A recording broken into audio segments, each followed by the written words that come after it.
नमस्कार सभी को। आइए, आज दूसरी क्लास में आपका स्वागत है। आगे पढ़ने से पहले पीछे वाला जो हमने पाठ पढ़ा था उसकी एक बार आवृत्ति कर लेते हैं। चलिए।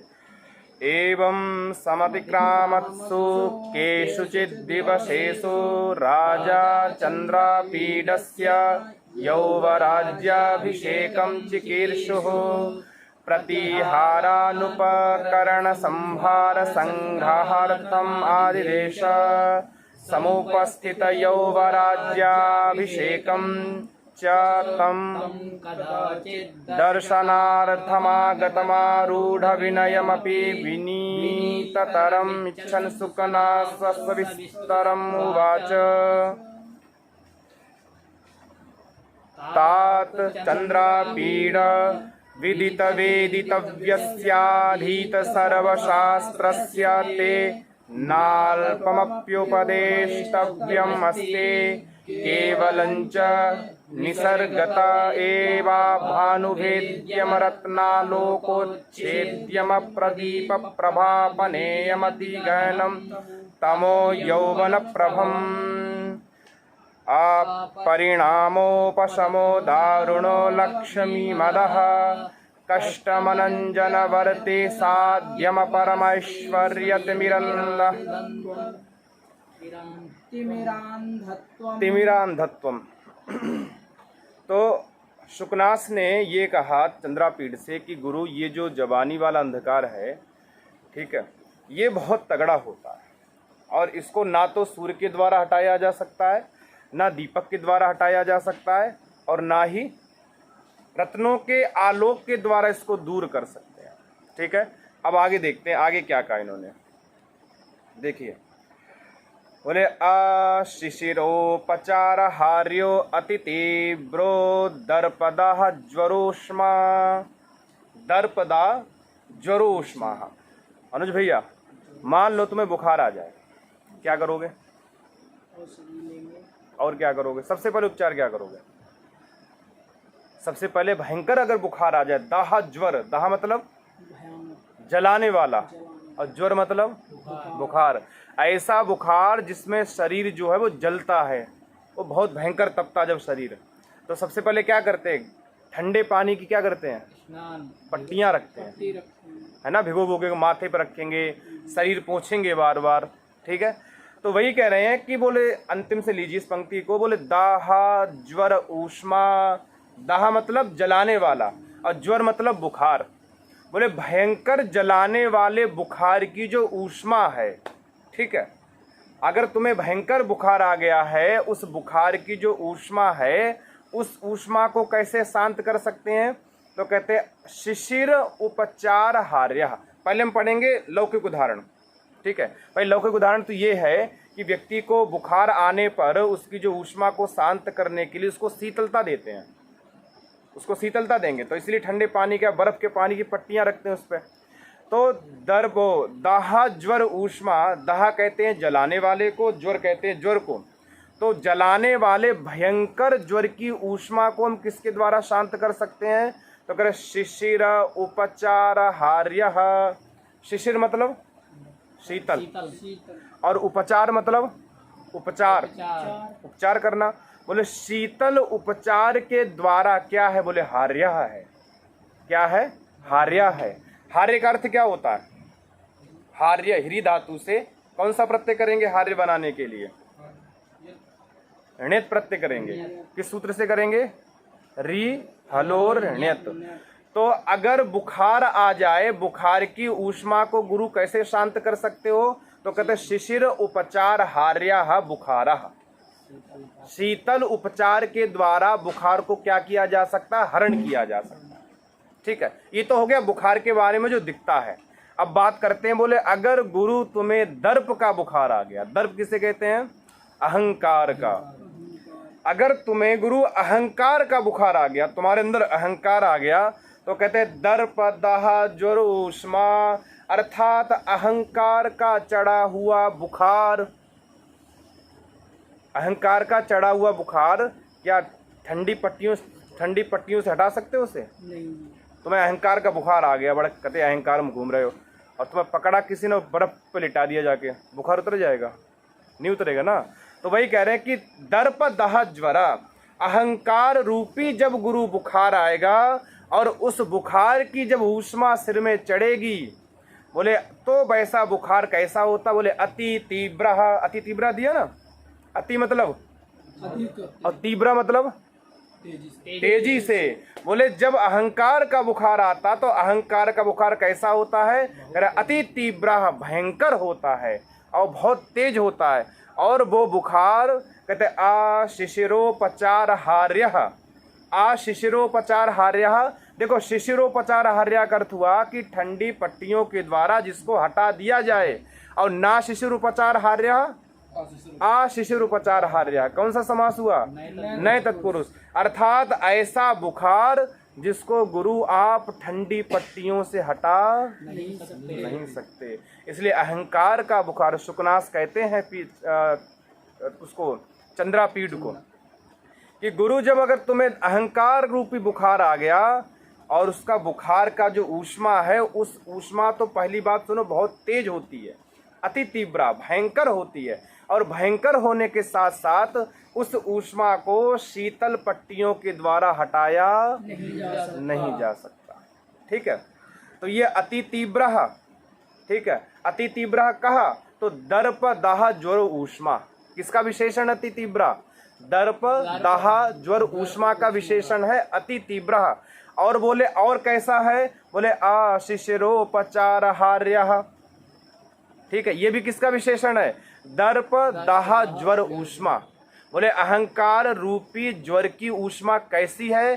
बोले जिसको शीतल पट्टियों के द्वारा हटाया नहीं जा सकता। अगर लौकिक बुखार आ जाएगा अनुज भैया तो तुम्हें बर्फ पे लिटा के काम हो सकता है, और लेकिन अगर तुम्हारे अंदर अहंकार का बुखार आ गया, गुरु हम भी कुछ चीज हैं, तो ऐसा बुखार उतरने वाला नहीं।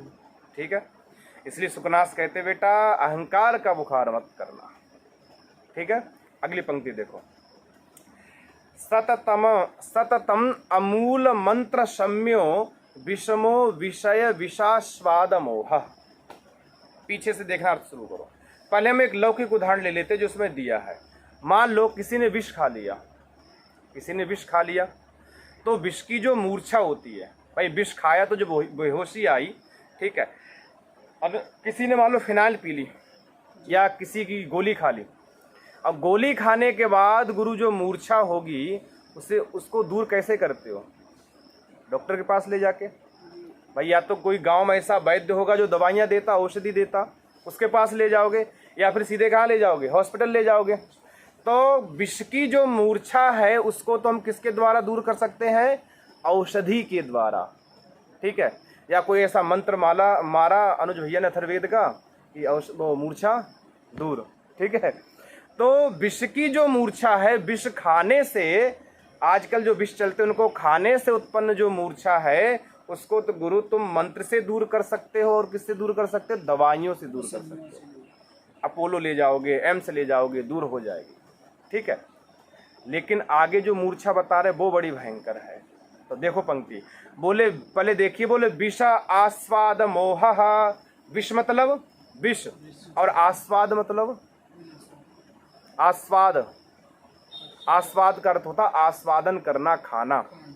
तो विष के आस्वादन से उत्पन्न जो मोह, मोह मतलब मूर्छा। तुमने गुरु विष खाया और विष के खाने से उत्पन्न जो मूर्छा है वो कैसे है? बोले मंत्र मूल, हाँ मूल मंत्र सम्य। वो कैसी होती है?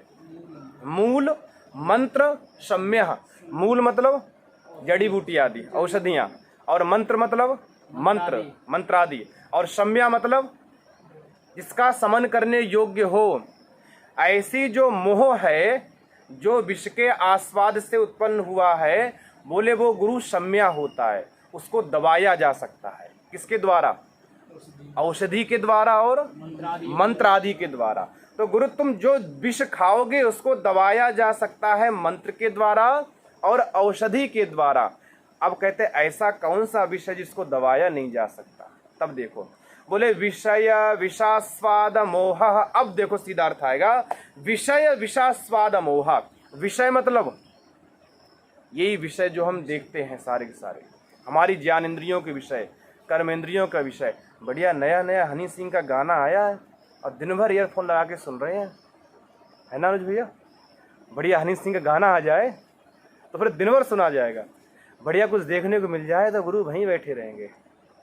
बढ़िया कुछ सूंघने को मिल जाए तो जेब में रख के सूंघते रहेंगे बार बार। तो वही कह रहे, बोले विषय विषय विषास्वाद, विषय रूपी जो विष है, जो विषय रूपी विष है, बोले उसके आस्वादन से उत्पन्न जो मूर्छा है। आपको अगर विषयों की लत लग गई है, एक बड़े परिचित थे मतलब मथुरा में, उनकी कलकत्ता के अंदर 5 दुकानें थी बड़े बड़े अचारों की, और उस बंदे ने केवल जीव के स्वाद में 5 दुकानें खा ली। वो इतना बड़ा चटोरा आदमी था, उसने दुकानें बेच दी खाने के चक्कर। मुझसे पेड़ा खाने की बड़ी आदत थी और उसने दुकानें बेच बेच क्या कर दिया, सबका पेड़ा खा लिया। तो विषय है ना ये, तो विषय का, विषय रूपी जो विष है, विषय एवं विषय, अर्थात विषय रूपी जो विष है, अगर गुरु तुम्हें उसका आस्वाद हो गया और उसके आस्वादन से अगर तुम्हारे अंदर मोह उत्पन्न हो गया, तुम्हें आदत लग गई किसी चीज की, बोले तब तो बड़ा सततम निरंतर। तो गुरु रोज बैठ के गायत्री मंत्र का जप करना, चाहे सारा अथर्ववेद बुलवा लेना, पूरा ऋग्वेद बुलवा लेना, लेकिन खत्म नहीं होगा। ठीक है भाई, कह रहे बोले आमूल मंत्र सम्यः, नामूल मंत्र सम्यः, अमूल मंत्र सम्या, अर्थात जिसको मूल के द्वारा और जिसको मंत्र के द्वारा शांत नहीं किया जा सकता। ऐसा कौन है? बोले ऐसा कौन सा मोह है? बोले ऐसा है विषय विषय, हाँ विषय विष आस्वाद मोह। और एक विशेषण इसका और दिया, बोले विषम, विषम दिया है, विषमो, देखो विषमो विषय दे रखा है। बोले विषमो अर्थात ये भयंकर होता है। ये क्या होता है? भयंकर होता है। विषयों का जो विषास्वाद मोह है वो भयंकर होता। तुम्हारे में शायद विषय दे रखा होगा, डबल वाला विषयो विषय ऐसा दे रखा है, वो विषमा है, वहां विषयो नहीं है। ठीक है, विषमा मतलब भयंकर होता है। तो विषय रूपी जो मोह है, उसके आस्वादन से गुरु जो मोह उत्पन्न हुआ वो कैसा होता है? बोले गुरु एक तो बहुत विषम होता, बहुत भयंकर होता है। और ऐसे भयंकर मोह की अगर रोज बैठ के चाहे कितनी औषधियां लगाओ और चाहे कितने ही मंत्र बुलवाओ, ये मूर्छा खत्म होने वाली नहीं है। इसलिए विषयों के आस्वाद में मत पड़ना। ठीक है, अगला तीसरे देखिए, बोले नित्यम स्नान शौचवध्यो बलवान राग मलावलेपः। लेपः, लेप किसे कहते हैं? चंदन आदि का लेप। ठीक है, अनुज भैया ने बढ़िया गोरे होने की मुल्तानी मिट्टी का लेप लगाया और 1 घंटे बाद नहा लिया। भाई लेप को किससे तुमने छुटाया? नहा के द्वारा पानी छुटा लिया। हो सकता सूख जाए तो कपड़े से ही झाड़ दो, है ना, और वैसे हाथ पर धो के काम चला लो। तो लेप को छुड़ाने के लिए तुमने क्या किया? स्नान किया, नहा लिए, या फिर ऐसे ही झाड़ दिया। तो लेप को छुड़ाने के लिए या तो नहाना पड़ता है या फिर उसे झाड़ना पड़ता है। ठीक है, तो अब देखो पहले अर्थ देखो, कहते लेप अवलेपः, जो अवलेप है, जिसका गुरु आप लेप करते हो, बोले वो कैसा होता? बोले स्नान शौचवध्यः। स्नान मतलब नहाना, और शौच मतलब स्वच्छता की क्रियाएं जो भी हैं, और वध्या मतलब मारने योग्य। बोले ऐसा जो आपने चंदन का लेप लगाया है, गुरु 2-3 घंटे बाद आप या तो उसको नहा के छुड़ा सकते हो और या फिर उसे झाड़ फूंक के पोंछ पाँच के छुड़ा सकते हो। ठीक है, चंदन के लेप को या कोई भी लेप हो। लेकिन गुरु एक बात याद रखना, एक ऐसा लेप है अगर लग गया तो चाहे डिटॉल से नहा लेना और चाहे बिल्कुल फिनाइल की उसमें कुएं में जाके कूद जाना, बिस्लरी के पानी में नहाना, लेकिन छूटेगा नहीं। कौन सा है? तो देखो राग मला अवलेपः, राग मला अवलेपः। ठीक है, बोले मला अवलेप, राग मल अवलेप। राग रूपी जो मल है, राग रूपी जो मल है और उस मल का जो अवलेप है। अगर तुम्हें किसी चीज का राग लग गया, किसी चीज का अनुज भैया राग लग गया, ठीक है, तो किसी चीज का राग लग गया गुरु, तो राग लगने पर बोले वो राग कैसा होता, बोले बलवान। कैसा होता है? बलवान होता है। बोले राग का जो मल है, राग रूपी जो मल है, अगर उस मल का गुरु अगर तुम्हें अवलेप लग गया, वो मल तुम्हारे अंदर चिपक गया। कौन सा मल? राग का मल। बोल राग का जो मल है वो कैसा होता है? बोले बलवान। बहुत ज्यादा क्या होता है? बलवान होता है। ठीक है। और ऐसे राग रूपी मल के अवलेप को हटाने के लिए कहते हैं स्नान शौचवध्यः। देखो स्नान शौचवध्यः का अर्थ हो गया जिसको स्नान के द्वारा या स्वच्छता की क्रियाओं के द्वारा हटाया जा सके। और न स्नान शौचवध्यः स्नान शौचवध्यः।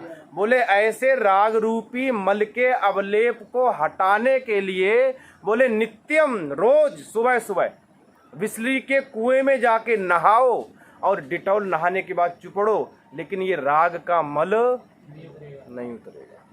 इसलिए गुरु कहीं राग मत लगाना, इसलिए कहीं राग मत लगाना, विषयों में कहीं आसक्ति मत कर लेना, राग मत लगा लेना।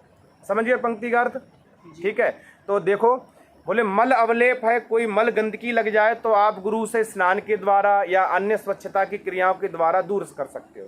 लेकिन अगर राग रूपी मल का अवलेप लग गया, वो बहुत बलवान होता है। और चाहो गुरु रोज नहाओ और रोज उससे क्या बोलते वो जिससे भैंस को नहीं ऐसे खुरसते हैं, हाँ, उससे रोज अपने देह को खुरचो, लेकिन छूटेगा। ठीक है। अगली पंक्तियां देखते हैं। देखो बोले अजस्रम अक्षपावसान प्रबोधः घोराचाराज्य सुख सन्निपात निद्रा भवतीति विस्तरेण अभिधीयसे। ठीक है। कहते कि एक बात इसमें देखो, निद्रा, मान लो तुम बढ़िया गुरु रात में सोए हो कभी चपक के एकदम अच्छे से, एसी वेसी मानो एसी बढ़िया मिल गई है, थके हुए हैं कई दिन के हरिद्वार से आके, ठीक है, सो गए बढ़िया, और ऋग्वेदी गुरुजी सुबह सुबह पहुंच गए 4 बजे या 5 बजे। ये अनुज भाई अब तो रात खत्म हो गई, अब तो जग जा। ठीक है। तो रात खत्म होने के साथ साथ क्या करते? निद्रा को भी छोड़ देते हो ना भाई। रात खत्म हुई और निद्रा गई। ठीक है। तो वही बात कह रहे हैं, और उससे एक चीज की तुलना करेंगे। ठीक है। देखो पीछे से देखो, जहां लिखा ना भवतीति, उससे पहले लिखा है कि निद्रा लिखी है। बोले निद्रा अर्थात जो नींद है, निद्रा अर्थात जो नींद है। बोले निद्रा अजस्रम, नींद जो अजस्रम का अर्थ होता है हमेशा। ठीक है। अजस्रम का अर्थ क्या होता है? सदा, हमेशा। बोले जो नींद है वो हमेशा क्या होती है? बोले क्षपा अवसान प्रबोधः। क्षपा, क्षपा किसे कहते हैं? क्षपा कहते हैं रात्रि को। तो क्षपायः अवसानम अर्थात रात्रि का अवसान। और अवसान गुरु क्या है? समाप्ति। समाप्ति, वही विरामोवसानम वाला विराम है। बोले विराम की क्या संज्ञा होती है? अवसान संज्ञा होती है। तो वही विराम ही अवसान है। बोले क्षपायः अवसानम अर्थात गुरु रात्रि की समाप्ति। ठीक, अवसान किसे कहते हैं? समाप्ति को। तो क्षपायः अवसानम, क्षपा अवसानम कौन सा समास है? षष्ठी समास। ठीक है। तो क्षपायः अवसानम, क्षपा अवसानम, गुरु रात्रि की जब समाप्ति हो जाए तो कहते हैं प्रबोधा।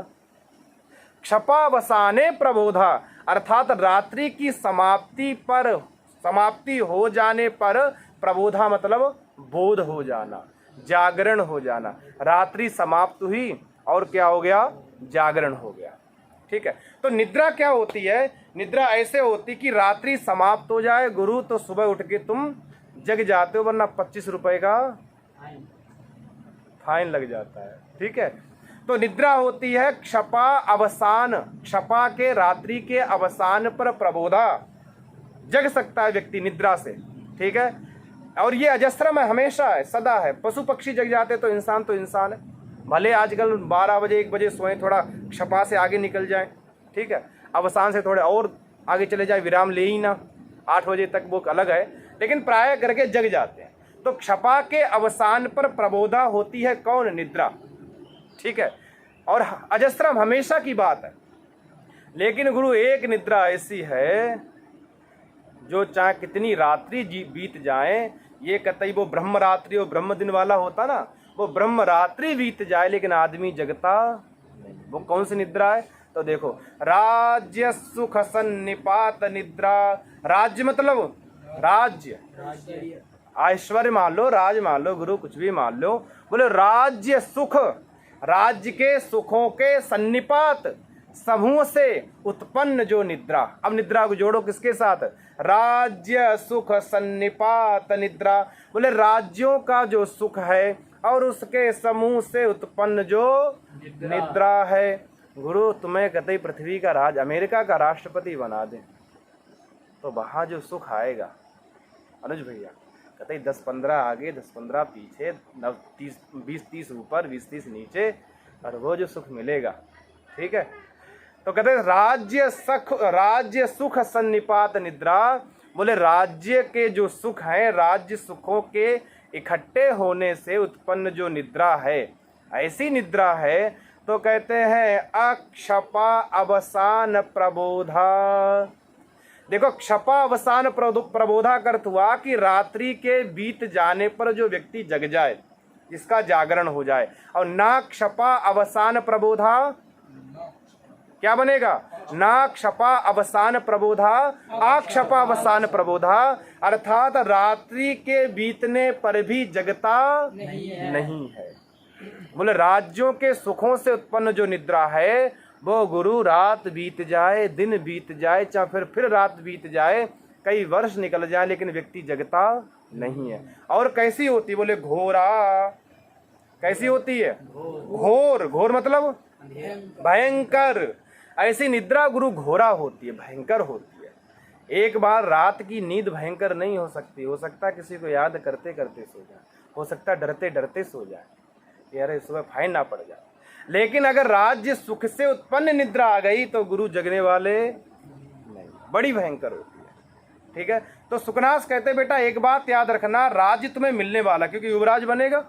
बोले गुरु युवराज हो बनने वाले, और तुम्हें जो निद्रा होगी बड़ी भयंकर आएगी। और ऐसा ना हो कि प्रजा चिल्लाती रह जाए गेट पर और तुम्हारी आंख ही ना खुले, तुम्हारे राज्य में अन्याय होता रह जाए और तुम गुरु कुछ न्याय ही ना करो। इसलिए ऐसी निद्रा में सोना मत जो तुम्हें कभी जगा ना सके। हो गया अर्थ स्पष्ट? बोले भवती इति होती है। बोले ये राज्य सुख सन्निपात निद्रा, बोले ऐसी ही होती है। कैसी होती है? बोले अक्षपा अवसान प्रबोधा और राज्य सुख निद्रा, ठीक है। बोले राज्य सुख से उत्पन्न होने वाली जो निद्रा है, वो रात्रि के समाप्त होने पर भी जगती नहीं है और खुलती नहीं है, भवतीति होती है। बोले इति इसलिए विस्तरेण अवधीयसे। तो सबसे पहले हम तुम्हें इसके बारे में ही विस्तार से क्या करते हैं, बता देते हैं। पहले इसी के बारे में सुन लो विस्तार से, राज्य के बारे में सुन लो, ठीक है अनुज। देखो अब आगे कह रहे हैं, बोले गर्भेश्वरत्वम, माँ को हलंत में लेते जाना, गर्भेश्वरत्वम अभिनव यौवनत्वम और अप्रतिरूपत्वम अमानुष शक्तित्वंचेति महति इयम खलु अनर्थ परंपरा। महति मतलब महति, बड़ी बड़ी, महान बड़ी, ठीक है। और अनर्थ परंपरा, परंपरा मतलब पद्धति, और अनर्थ मतलब गलत, महान अनर्थ, अरे भयंकर अनर्थ है गुरु। बोले अनर्थ महति इयम अनर्थ परंपरा। महति मतलब बड़ी है, इयम मतलब यह, और अनर्थ परंपरा अनर्थ की परंपरा है। बोले ये बहुत बड़ी अनर्थ की परंपरा है। क्या है अनर्थ की परंपरा? तो अब देख लेना, गुरु जब जवान होते तो क्या क्या होता है, ठीक है, तो वो सब बताएंगे। कहते गर्भेश्वरत्वम, गर्भ ईश्वरत्वम, कौन सी संधि हो रखी है? गुण संधि, ठीक है। और विग्रह बोले गर्भता एव ईश्वराः, गर्भ ईश्वराः, और तस्य भावा गर्भेश्वरत्व। कई लोग क्या होते बोले पैदा होते ही नोट पर पैदा होते हैं, है ना। कई लोग जब पैदा होते, अब भाई अंबानी अडानी के यहाँ बालक पैदा होंगे तो नोटों पर तो होंगे, रोड पर थोड़ी होंगे। अर्थात वो गर्भेश्वरत्व है उनके पास, पैदा होते ही करोड़ों के स्वामी बने बैठे हैं, पैदा हुए और कई करोड़ों के मालिक हैं। बोले गर्भेश्वरत्वम, अगर किसी को गर्भ से ईश्वरत्व मिल जाए, पैदा होते ही बड़े बहुत बलवान परिवार में या बड़े ऐश्वर्य संपन्न परिवार में या बड़े धन संपदा वाले परिवार में कोई पैदा हो जाए, बोले महती इयम अनर्थ परंपरा। ये क्या है? बोले गर्भेश्वरत्वम क्या है? बोले अनर्थ परंपरा है। उसे क्या रहेगा? अहंकार रहेगा। अरे गुरु, तुम्हारे जैसे नोट जो है ना, जितने तुम नोट क्या बोलते हो, वो गाना है ना, भूल गया कौन सा है, बोले कि जितने तुम नोट ऐसे खर्च करते हो, इतने तो नोट हमारी गाड़ी का पेट्रोल पी जाती है। आ गया याद? अच्छा, बोले गर्भेश्वरत्वम, अगर गुरु तुम्हें गर्भ से ईश्वरत्व मिल जाए, पैदा होते ही तुम इतने बड़े धनवान और इतने ऐश्वर्यशाली परिवार में पैदा हुए, तो सुकनास कहते, बोले महती यम अनर्थ परंपरा, ये बड़ी अनर्थ परंपरा है। ठीक है, और दिखाते हैं। बोले अभिनव यौवनत्वम, अभिनव मतलब नया, और यौवन मतलब युवावस्था। बोले गुरु नई नई युवावस्था शुरू हो, नई नई युवावस्था शुरू हो, तो कहते महती इयम अनर्थ परंपरा। अनुज भैया, नई नई अगर जवानी शुरू हो तो समझ लेना अनर्थ परंपरा शुरू हो गई। यही तो हो रहा है, नई नई जवानी में अनर्थ परंपराएं शुरू हो जाती हैं। तो सुकनास कहते हैं अभी तुम नए नए जवान हुए हो गुरु, तो अनर्थ परंपरा की बड़ी ज़्यादा उम्मीद है कि अनर्थ परंपरा हो सकती है। तो गर्भेश्वरत्वम और अभिनव यौवनत्वम। आगे कहते अप्रतिम रूपत्वम। प्रतिमा रूपत्वम का अर्थ होता ऐसा रूप जिसकी प्रतिमा बनाई जा सके, या बहुत भयंकर सुंदर रूप। अरे गुरु देखते ही लगेगा वाह, गुरु पहली बार देखा। अनुज भैया, तुम तो खैर वीर आदमी हो, तुम्हारे लिए सब नहीं है, ठीक है। हम तो दूसरे लोगों की बात कर रहे हैं। बोले अप्रतिमम रूपत्वम, प्रतिमा रूपत्व का अर्थ होता है ऐसा रूप जिसको देखा जाए, हाँ चलो ठीक है बहुत बढ़िया, अरे सही है, नहीं देख रहा है। लेकिन ना प्रतिमा, जिसकी प्रतिमा ही नहीं है ऐसा रूप, अर्थात भयंकर सुंदर। अनुज भैया, कैसा रूप? भयंकर सुंदर। ठीक है, कतई वो कहते ना कौन सा, बोले आश्चर्य अद्भुत सुंदर, अद्भुत अद्भुत वाला जो सौंदर्य है, बोले ऐसा अद्भुत अगर सौंदर्य तुम्हें मिल जाए तो समझ लेना गुरु अनर्थ परंपरा है। इसलिए दुनिया में ज़्यादा सुंदर होना भी अनर्थ परंपरा है। अनुज भैया, आप कभी मेट्रो में जाओ, तुम्हें बहुत ज़्यादा सुंदर रूप मिल जाए तो समझ लेना अनर्थ परंपरा आ रही है। ठीक है, और उस अनर्थ परंपरा से क्या करना है? दूर रहना है। ठीक है, उस अनर्थ परंपरा से दूर रहना। तो वही कह रहे बोले अप्रतिम रूपत्वम, ऐसा रूप जिसकी प्रतिमा ना बने गुरु, वो भी अनर्थ परंपरा है। देखो ऐसे रूपों ने कईयों का अनर्थ किया है अनुज भैया। ठीक है, तुम बच के रहना बस। तो बोले अनर्थ परंपरा, ये भी अप्रतिम रूपत्वम क्या है? बोले अनर्थ परंपरा। और कहते हैं अमानुष शक्तित्वंच, अब तुम्हारे ऊपर आया। मानुष शक्तित्व का अर्थ होता है मनुष्य की शक्ति या मानुषी शक्ति। ठीक है, वही मानुषी है और वही शक्ति है, तो पुंबद कर्मधारे से क्या हो जाएगा? पुंबद भाव हो जाएगा, मानुषी को हो जाएगा मानुष।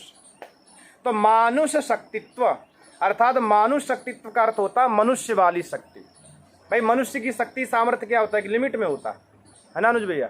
अब मनुष्य की शक्ति से कहा जाए जा भाई ये डीटीसी की बस आ रही से पीछे पकड़ मार फेंक के केजरीवाल घर तक। ठीक है, तो ये मनुष्य शक्ति के बाहर की बात है। अब कोई हंक मंक जैसे हरे हरे आदमी आ जाए तो अलग बात है। ठीक है, तो कह रहे मानुष शक्तित्व का अर्थ हुआ मनुष्य की शक्ति। भाई सामान्य शक्ति है तो आप कभी गर्व नहीं करोगे, बोले हाँ चलो ठीक है सबके पास हमारे पास है। लेकिन ना मानुष शक्तित्व अमानुष शक्तित्व, अगर गुरु तुम्हारे पास भयंकर शक्ति आ गई, बहुत बढ़िया ताकत वाली शक्ति आ गई, अगर एक हाथ बस के ऊपर ऐसे ताकत से रख दो तो बस भी आगे के पहिया से उठ जाए, अगर ऐसी शक्ति आ गई, बोले अमानुष शक्तित्वंचा महती इयम अनर्थ परंपरा, ये भी क्या है, अनर्थ परंपरा। तो 4 अनर्थ की परंपराएं हैं, कौन कौन सी, गर्भेश्वरत्व, और बोलो आगे, अभिनव यौवनत्व, और अप्रतिम रूपत्व, और अमानुष शक्तित्वंच। बोले महती बड़ी, ये मतलब यह है अनर्थ परंपरा, ये बहुत बड़ी अनर्थ परंपराएं हैं। और आगे बोला खलु, बोले गुरु मैं झूठ नहीं बोल रहा हूँ, निश्चय ही, खलु मतलब निश्चय ही अनर्थ परंपराएं हैं। और गुरु ये अनर्थ परंपराएं सुकनास के समय भी थी और अनुज भैया आज भी हैं। तो इन अनर्थ परंपराओं से क्या करना है, बचना है। आगे कह रहे हैं, बोले सर्वा विनया नाम एकैकम अपि एषाम आयतनम किम उतः समुदाय। बोले एकैकम अपि एषाम आयतनम, एकम एकम, एकम एकम मतलब एक एक, ठीक है, अपि मतलब भी। बोले एकैकम अपि, एक एक भी। बोले एषाम, एषाम मतलब इनमें से, ठीक है। बोले एषाम इनमें से, किनमें से, जो अभी 4 अनर्थ परंपराएं गिनाई इनमें से। बोले एकम एकम अपि, एक एक भी, अनुज भैया एक एक भी। बोले सर्वा अविनया नाम आयतनम, आयतनम का अर्थ क्या होता है, आयतनम का अर्थ होता है गुरु घर। बोले इनमें से एक एक भी सर्वा अविनया नाम, सर्व अविनया नाम, सभी अविनयों का, एक दो अविनय नहीं है, एक दो अविनय नहीं, एक दो धृष्टता नहीं है, एक दो आपके बेकार के कर्म नहीं है, सभी बेकार कर्मों का बोले एक एक भी घर होता है। अगर गुरु आपके पास भयंकर रूप आ गया तो समझो आप कितने बड़े हरामी हो सकते हो, ठीक है।